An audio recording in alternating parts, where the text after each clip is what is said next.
Hi, everyone. My name is Ashley Halliday Schmant, and I am the director of the Northwest Michigan Coalition to End Homelessness. Today, the coalition is bringing you the training Verification of Homelessness. So we're going to talk about why that's important, what we use the verification of homelessness for, and how to appropriately write one. So a verification of homelessness, or VOH, is important primarily for documentation purposes. We use documentation a lot throughout this work, as you're probably realizing as you get more and more into this work. Documentation is required to get funding. First and foremost, we cannot provide the services and supports that people need to effectively end their experience of homelessness without the funding from the state and federal government. The state and federal government has definitions of homelessness. So it's that people are literally homeless, meaning they are living in a place not meant for human habitation, like a tent in an encampment. Maybe they're sleeping rough, they're sleeping on the streets or a bench, or they're sleeping in an emergency shelter, things like that. We need to prove to our funders that that's who we're serving, because that is who we need to be serving with the funding that they allocate to us. So we do that through the verification of homelessness. This also helps us to be accountable to each other as providers in this work. If, for example, if someone is experiencing homelessness in our community, and then they move to another community, and within that community, they're searching for their verification of homelessness, maybe to document that they're chronically homeless, we can go back and provide that proof with appropriate release, of course, but that makes us accountable both to the people that we're serving, first and foremost, and then second, to other providers, both within the coalition and outside, who are also serving those folks. And then finally, eligibility. So the the verification of homelessness is important to prove that the client is eligible for certain programs. That also goes directly back to funding. But for example, if our street outreach program is only supposed to be serving people experiencing literal homelessness, we need to prove that they're eligible. Same with housing programs. Our rapid rehousing programs are only serving folks experiencing literal homelessness. What they will require to enter those programs is the verification of homelessness. So very, very, very important. We use the verification of homelessness, like I just said, for eligibility of housing programs or outreach programs or shelter, that sort of thing. We also use it for the housing choice voucher with homeless preference waiting list. So the homeless preference waiting list for the housing choice voucher never closes in the state of Michigan. And in order to be placed on that list, because it never closes for homeless preference, we need to prove the person's homeless, right? So the verification needs to accompany the housing choice voucher waiting list application in order to be placed on the preference waiting list. And then finally, it can even assist with benefits. So for example, the state of Michigan has a state ID program that folks experiencing homelessness can obtain their state ID for free at the Secretary of State, as long as they have a verification of homelessness. So this is what we need to include in the verification for it to be valid and for it to be accepted by our funders. It must, first of all, it must be created and dated the same day as the verification that happened, right? So you're going to date it the day you actually observed the person, either in shelter or on the streets or whatever the case may be. You need to include the county and the city, state, and county for which the person is residing in, details of observed location, and I'll talk about that more in a minute, the client's name, first and last, and then HMIS number, because that can be helpful as well. It needs to be written on the agency that you work for, the letterhead for that agency. We need to have some proof that this is a professional in the field and in the work to end homelessness. And then finally, your title, organization name, organization, comma, your name, and your contact information. And I'll give you an example in a moment here. So proof of residency in the county of application. This was taken from the housing choice voucher waiting list document. So ignore the county of application part. These are just more things to include as proof. So we need a letter from a shelter provider or shelter verification. That's one way. These are all separate ways. Or we can have a letter written by HARA staff, which is the Northwest Michigan Community Action Agency, outreach staff, or another housing or service provider. It can be details regarding the applicant's primary nighttime residence, which that's what we're going to use in these examples. Verification of an applicant's participation in a housing assistance program. So that's more for the housing choice voucher waiting list, and we won't get into that in this training. And then we won't get into the last one. If we can actually kind of just delete this last bullet. These are really related to the housing choice voucher waiting list. What we're concerned about for this training is this observation of the applicant's primary nighttime residence. So this is the definition of homelessness. This is who we're talking about. We're talking about folks who are literally homeless, individuals or families who lack a fixed, regular, and adequate nighttime residence, meaning place not meant for human habitation. That just means people sleeping in accommodations that are not meant for people to be sleeping in. Streets, sidewalks, their vehicle, a park, an abandoned building, a campground, a bus station. Airport would be kind of rare in a rural environment, or in a tent or encampment. Obviously, an emergency shelter. An emergency shelter must be a temporary placement while people are experiencing homelessness. A hotel or a motel paid for by a charitable organization, federal, state, or local government program.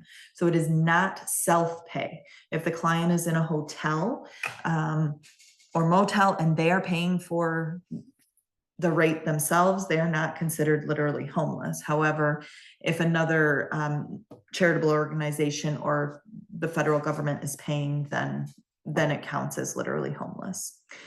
Also, if folks are exiting an institutional care facility, so like jail, substance abuse treatment facility, a psychiatric hospital, a nursing home, that type of thing. But they must have stayed there for less than 90 days and have been homeless prior to entry. So what that would look like is someone is currently experiencing homelessness right now. They got arrested, they went to jail, they stayed in jail for 63 days, and they exited back to homelessness. That counts. If they were not homeless prior, and they stayed for let's say a year in jail and they weren't homeless prior, that does not count. They need to actually, you need to actually prove literal homelessness in that instance. And then finally, transitional housing, a project that is designated to provide housing and appropriate supportive services temporarily. So that would be like a rapid rehousing project. That is not, that is time limited, right? And all of your funding requirements will have that. But here we're really worried about these first 1, 2, 3, 4 for this training. So here are some examples of good verifications of homelessness that include all of the things that I've listed on the previous slides.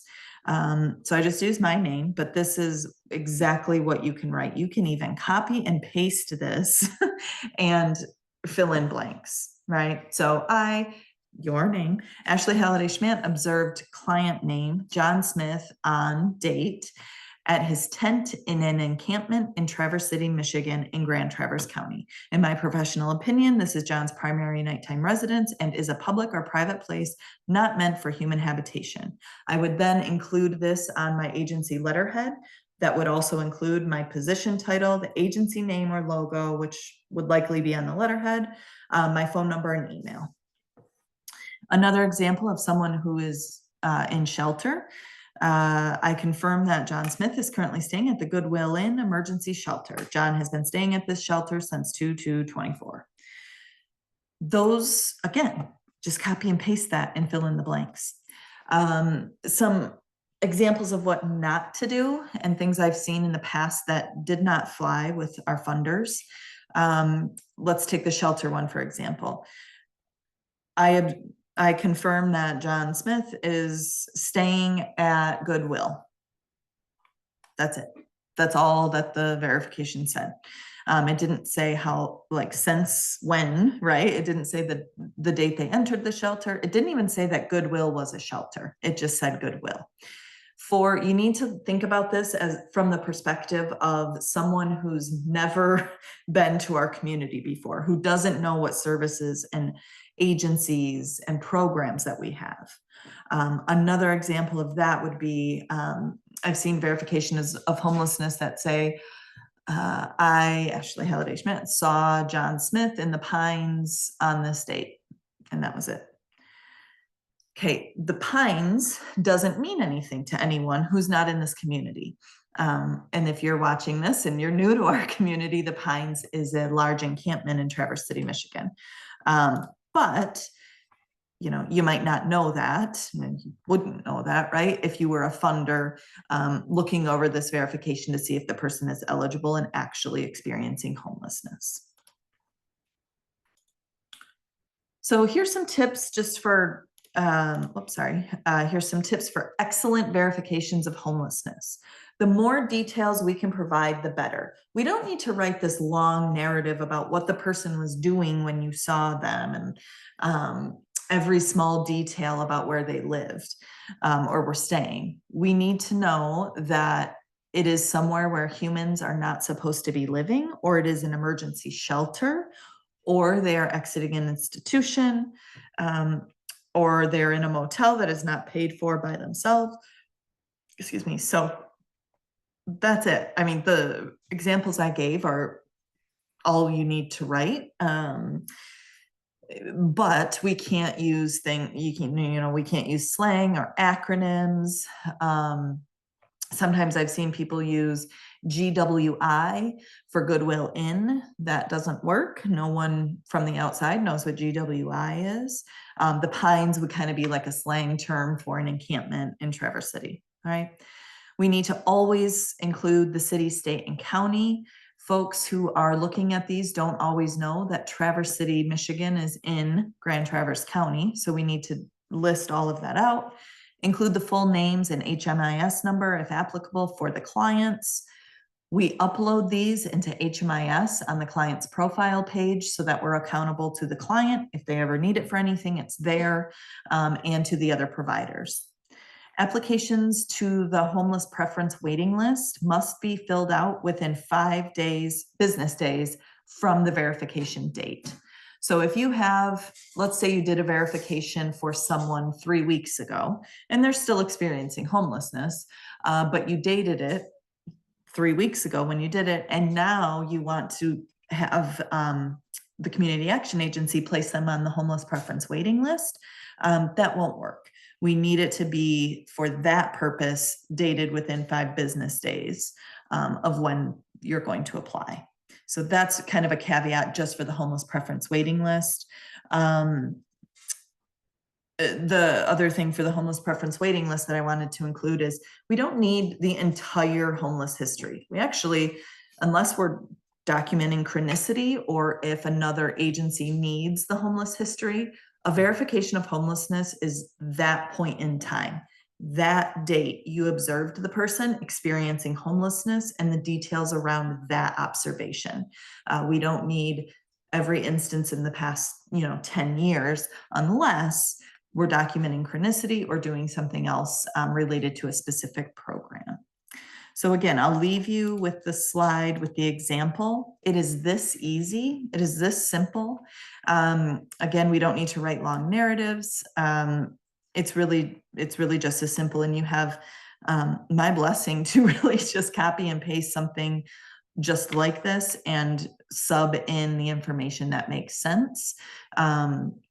Again, you'll have to probably, you'd sub out the details and things like that, but this is all it needs to include. So I hope this was helpful with writing great verifications of homelessness. And if you have any other questions, please reach out to Coalition staff. Thanks and have a great day.